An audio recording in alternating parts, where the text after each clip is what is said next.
अस्सलामुअलैकुम dear students, I am your science teacher. उम्मीद है आप सब खैरियत से होंगे।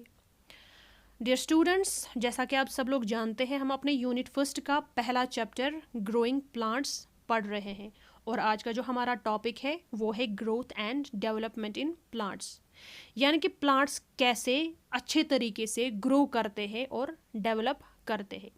तो डियर स्टूडेंट्स, प्लांट्स को अच्छे से ग्रो करने के लिए मेनली 3 चीज़ों की ज़रूरत पड़ती है और वो 3 चीज़ें हैं soil, climate and seasons.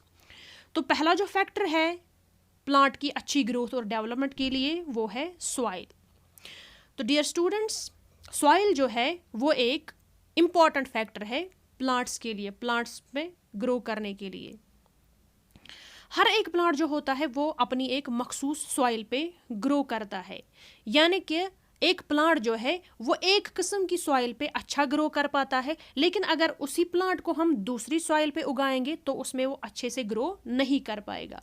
For example, हमारे पास राइस और जूट के जो क्रॉप्स होते हैं वो लोमी और क्लेई सॉइल पे उगते हैं। लोमी और क्लेई सॉइल की खासियत ये है कि वो पानी को बहुत समय तक होल्ड करके रख पाते हैं। तो जो राइस और जूट का प्लांट होता है उसमें पानी जो है वो बहुत टाइम तक, उसकी हमें बहुत टाइम तक ज़रूरत पड़ती है, तो इसलिए हम उसको लोमी और क्लेई सॉइल पर उगाते हैं।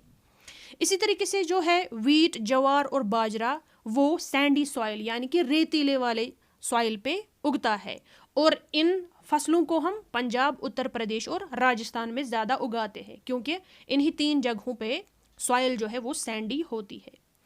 उसके बाद जो नेक्स्ट प्लांट आता है वो है कॉटन प्लांट। वो सबसे अच्छा जो है वो ब्लैक सॉइल पे ग्रो करता है।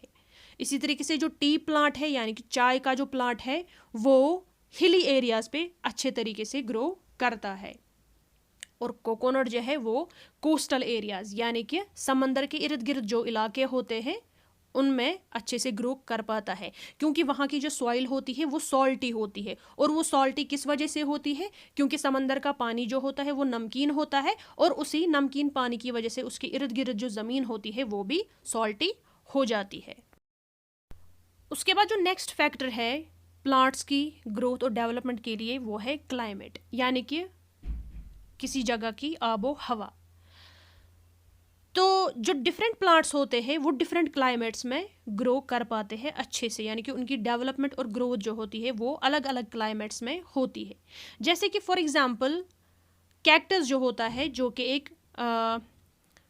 डेजर्ट प्लांट है, वो डेजर्ट एरियाज में अच्छे से ग्रो कर पाता है, यानी कि उस जगह पे ग्रो कर पाता है जहाँ पे हॉट वेदर होता है या हॉट क्लाइमेट होता है।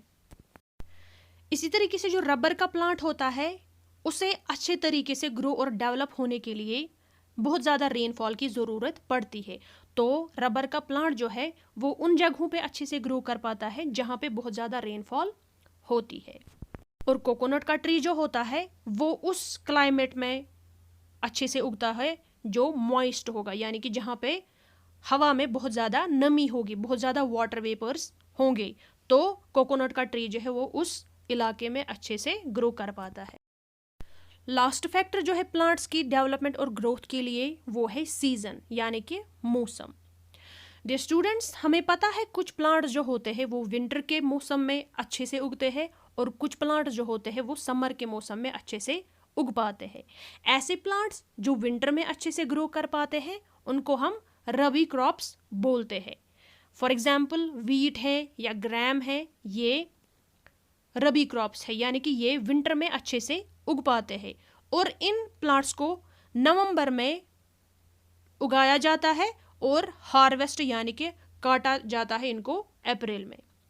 इसी तरीके से जो प्लांट्स समर में उगते हैं उनको खरीफ क्रॉप्स बोलते हैं, जैसे कि राइस है, ज्वार है, बाजरा है, ये सारे खरीफ क्रॉप्स है और ये प्लांट्स जो हैं वो ज़्यादातर समर में यानी कि गर्मियों के मौसम में उगते हैं।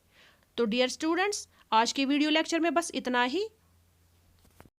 आपसे मुलाकात होगी अगले वीडियो लेक्चर में। तब तक आप पेज नंबर 8 और पेज नंबर 9 की अच्छे से रीडिंग करेंगे। अल्लाह हाफिज़।